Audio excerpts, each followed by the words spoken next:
Hi there, I'm Sonal Mehrotra Kapoor and you're watching Coffee and Crypto, a show in which coffee meets crypto, meets lots of information and everything you need to know about the crypto world. So what do we have for you today? Well, firstly, let me ask a question. If I were to ask you, what would be the one thing that's holding you back from investing in cryptocurrencies, what would that be? Well, for most people I've spoken to, two things really pop up. One is, there is no regulation in India, fair point. The second is the crazy amount of volatility when it comes to the crypto space. The fact that cryptos are extremely volatile, you don't know if the valuation will remain the same or it will be worth the same or it will change dramatically up or down both ways in a matter of days. Well, if you are the second type wondering about stability, then I have one word, or is it two words, I'm not really sure, for you. It's called stable coins. What exactly are stable coins? Why is everyone from investors to regulators so interested in this particular form? As usual, I'm going to give you all the answers, but first, I need my coffee.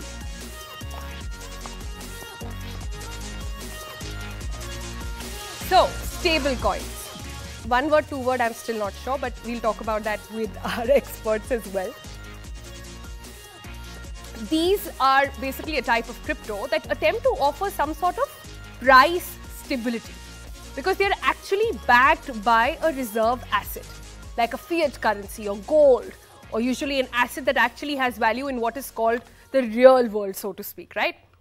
Now, I actually think stable coins are one way wherein, you can have your cake and eat it too in the crypto space because it offers stability of a traditional currency as well as the convenience and privacy of a cryptocurrency as well.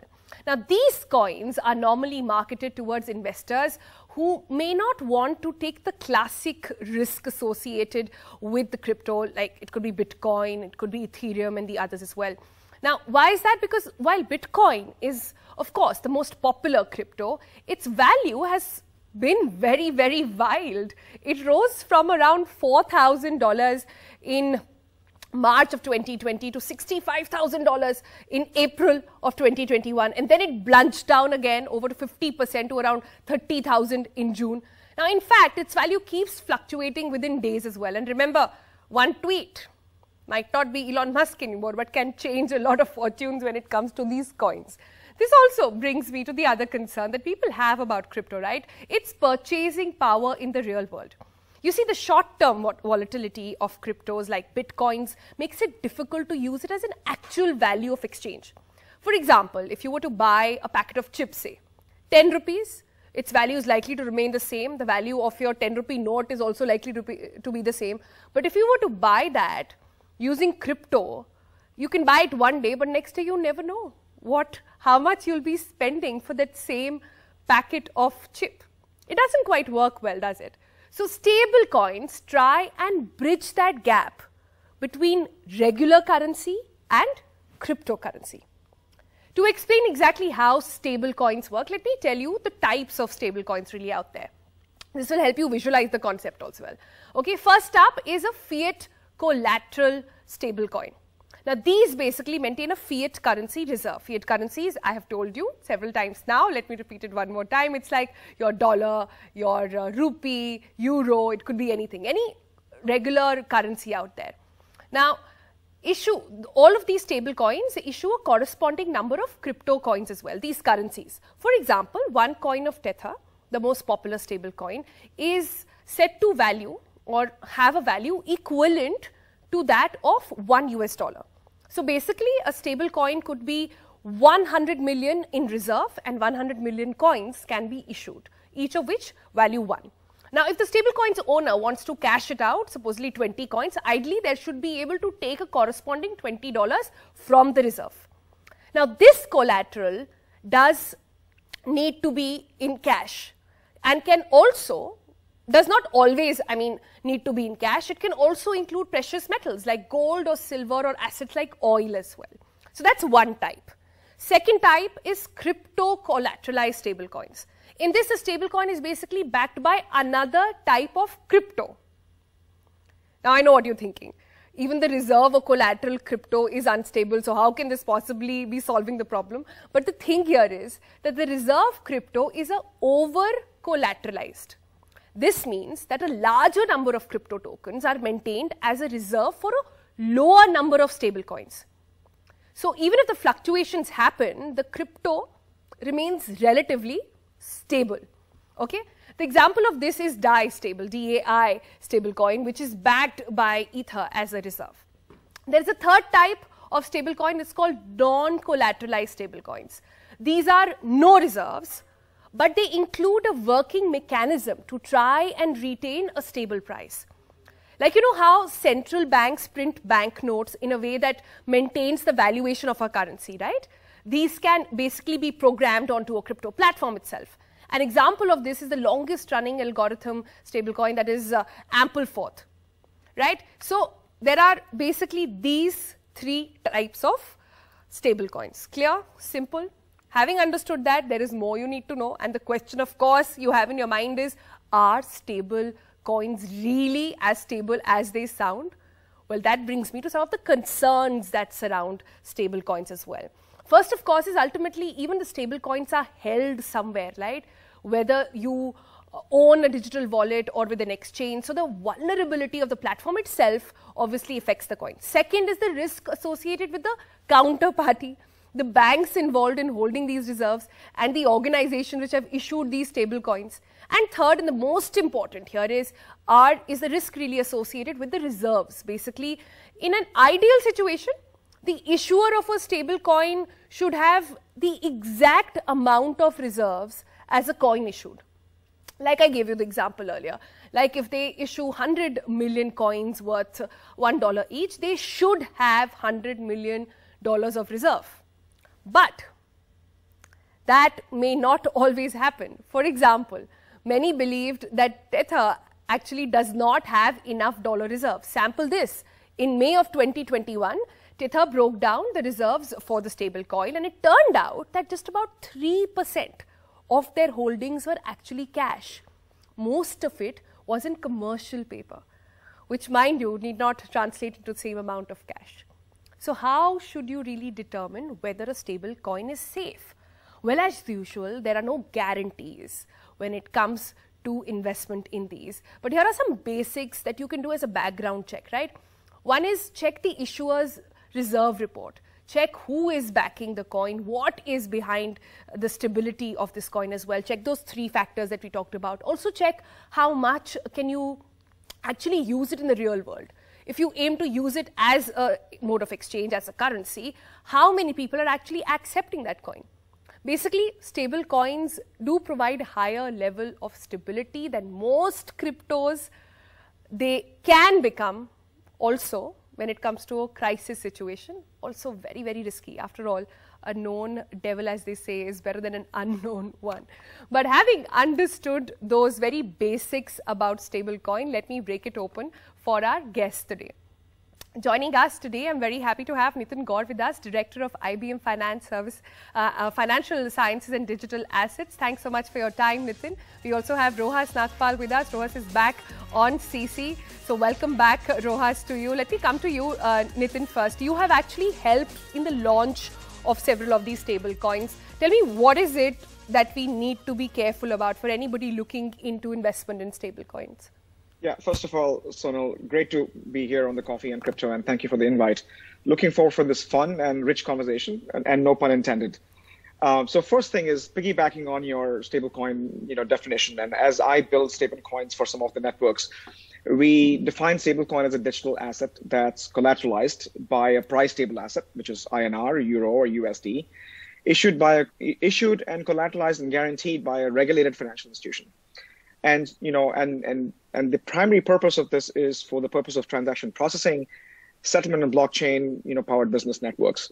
So one thing that we look for is when there is an issuer in stablecoin ecosystems, whether issuer is a bank or a financial institution that's using a bank, and to your first model, which is fiat collateralized backed IOUs, essentially is an entity that keeps that amount of rupees or dollars into a bank account and issues equal amount of tokens for the purpose of transaction processing. And if you look at the history of why we had stablecoin in the first place, is in absence of a digital version of central bank digital currencies, which we will get to in a few minutes. You realize when you buy something, you pay for it. And payment of that with cash, or let's say Paytm, is settlement, which is final.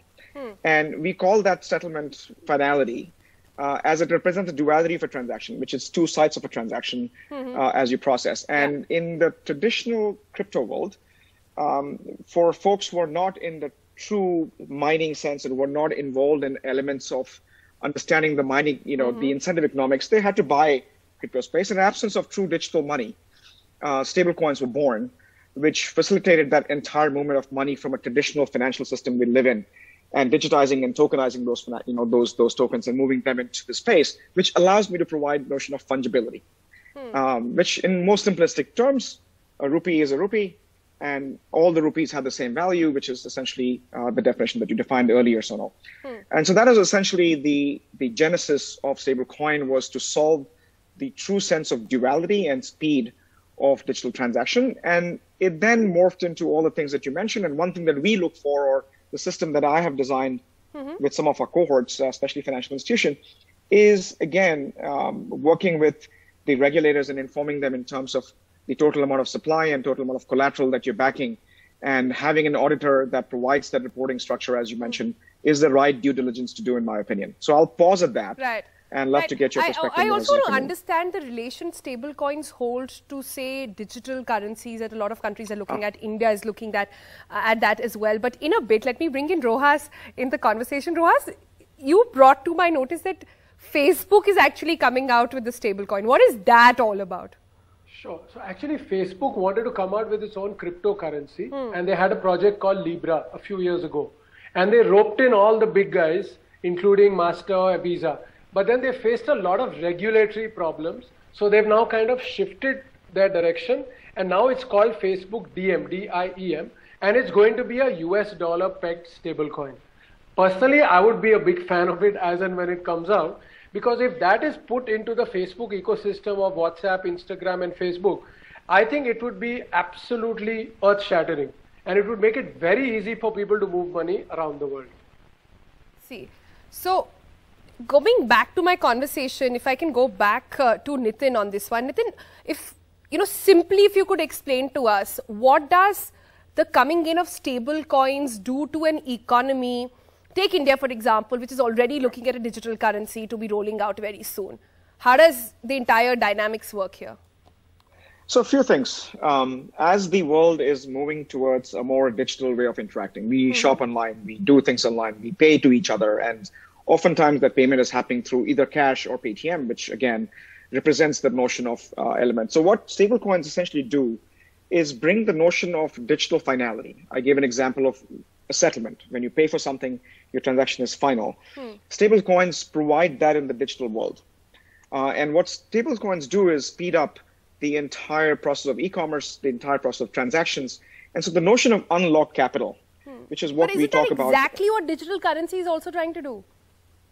So digital currency, in many cases, is a digital version of stablecoin, because the fact that central bank digital currency doesn't exist anymore in any parts of the world, and there are 80% of world's banks who are looking into rolling out projects. In absence of a sovereign, which is a government-issued digital currency, stablecoins became the next best thing, because if financial institutions could issue a stablecoin backed by sovereign-issued currency. And that is a good interim step, in my opinion. It speeds up commerce. It speeds up the unlocked potential of capital, that money is flowing, and money is always good when it flows. But second thing, it simplifies drastically, which we'll talk in a few minutes about, cross-border payment, which is where the projects like Diem and Celo are trying to address. Right. We need lots of minutes to talk about that actually, perhaps later, but I have last few minutes on this segment. So let me go to Rojas as well on this one. Rojas, then are you somebody as an expert looking at this would advise beginners to perhaps get started with stable coins, people who are trying to understand the crypto world?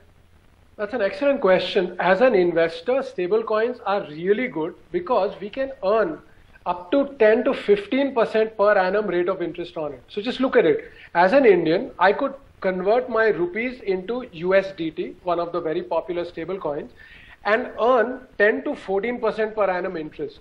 Plus, usually in any given year, the rupee falls a little bit in terms of the dollar value. So I get that extra return also. And that's a lot more than what you would get in a bank fixed deposit, for example. But you have to remember one thing, there's always a greater risk. Yeah. Because what if the stablecoin issuer suddenly vanishes? That could happen.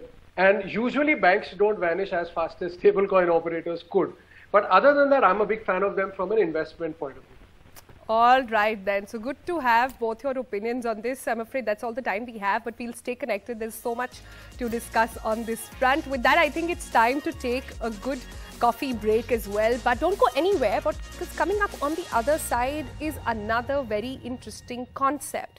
It is said to be one of the most talked about startups when it comes to the crypto world.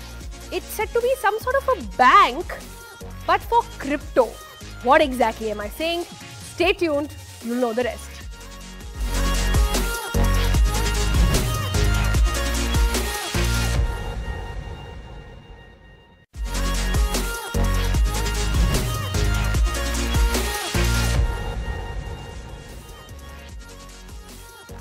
Welcome back. You're watching CC. And okay, let me say this. When I say the word vault, what comes to your mind? Money Heist, Ocean's 11. But would you believe me if I tell you that there is a vault in the world that does not have just cash or gold or diamonds, but actually keeps crypto. The only difference is that this vault comes with a D in it. Let me not confuse you anymore, and let me introduce our next guest who can do all the explaining on this as well. So say hello to Darshan Bhatia joining us on the program. So Darshan, I don't want to start by talking about what else this is, but tell us, what is this vault with a D all about? What I understand it that it's some sort of a bank for cryptocurrencies, but that sounds like an oxymoron to me. Firstly, thanks so much for having me on the program. It's a pleasure. We are about a 3-year-old firm, and what we do is really simple. We notice that people, when they get exposure to cryptocurrencies for the first time, onboard themselves through a platform, typically their preferred exchange. And when they do so, they're taking counterparty risk at that touch point.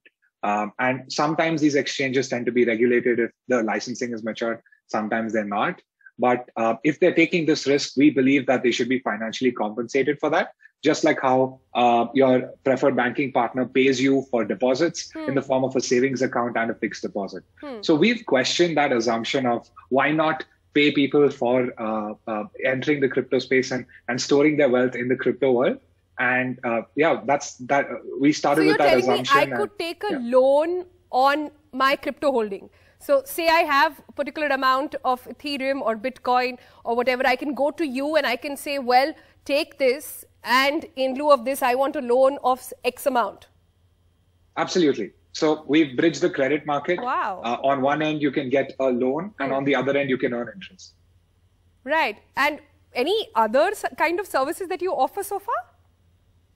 At the moment, we offer the credit instrument, interest paid on one end, interest earned on the other. And we also have the simple capability to buy and sell into the crypto world, just like what you would expect from a typical exchange, except that the interest payment is automatic. So we drive your financial interests far better than a traditional exchange. And our roadmap comprises of account issuing and cards as well, so that we can encompass more touch points of what you would expect a bank to do for you.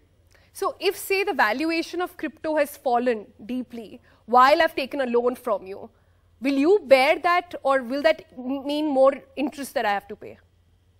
So just like how stable coins that you mentioned tend to be over-collateralized, especially in the crypto world, similarly, our loans are over-collateralized too. And we have a margin call and a system of liquidation in place. And I'm happy to tell you, over the 3 years that we've been up and running, 0% NPAs, no risk, especially from the lender side, because of our liquidation systems. I see. Well, Vault with the D now has already raised nearly 27 million in funding since you were founded, and you support about 30 cryptocurrencies as well. And so it's good to get to know all these details. And how many countries are you operating in currently? We operate in 190 countries at the moment, so we're truly global.